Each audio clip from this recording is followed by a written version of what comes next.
if love thy neighbor wasn't just a phrase but an actual practice? With the creation of mutual aid societies, it became one for many Mexican Americans and Mexican migrants, especially during the first half of the 20th century. A mutual aid society, or rather a mutualista, is a community-based organization that serves as a network to distribute resources for those in need. Mutualista members often pay small club dues, which are then pooled together to provide welfare services. Many recent migrants and those who had long called the Southwest home formed mutualistas together out of necessity. That's partially because many Mexican Americans and Mexican migrants had been excluded from federal and state resource programs simply because of their heritage or ethnicity. This often made acquiring government assistance much harder to obtain, creating a void that mutualistas would come to fill.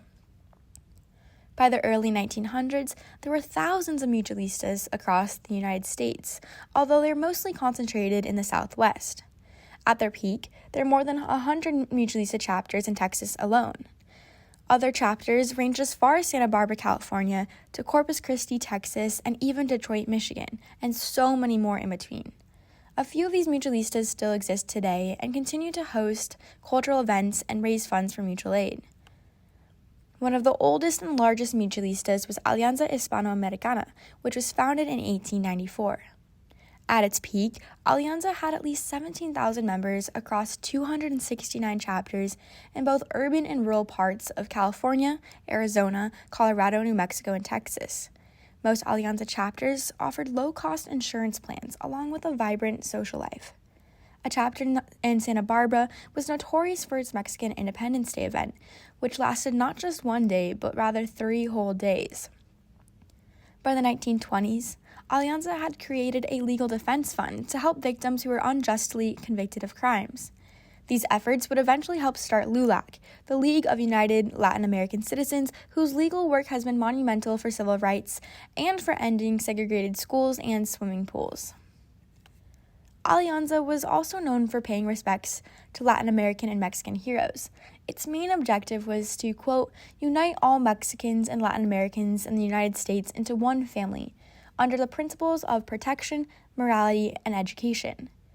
However, these mutualista families weren't always inclusive for everyone.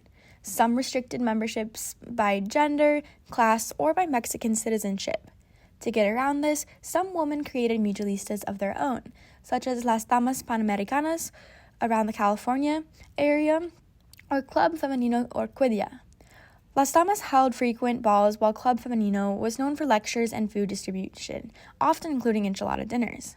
La Cruz Azul had chapters all across the U.S. and close ties with its original chapters in Mexico. When San Antonio, Texas, was devastated by floods in 1921, it was La Cruz Azul that came to the rescue for the city's many Latino residents, not necessarily the state or federal governments. To fundraise for their natural disaster relief efforts, La Cruz also threw benefit dances where attendees could buy flowers from volunteers known as Las Violeteras. The importance of mutualistas extends so much farther than just the resources they provided. They also became meeting spaces that connected Mexican Americans with recent migrants, where people could, quote, forget political and religious divisions and come together in the future of one Mexican family, according to one Texas school teacher and mutualista member. As historian David Gutierrez put it, mutualistas provided space to do exactly that, but in a, quote, supportive environment. They also became a place where people looked after one another and a place to turn when local government resources weren't enough or completely excluded certain residents altogether.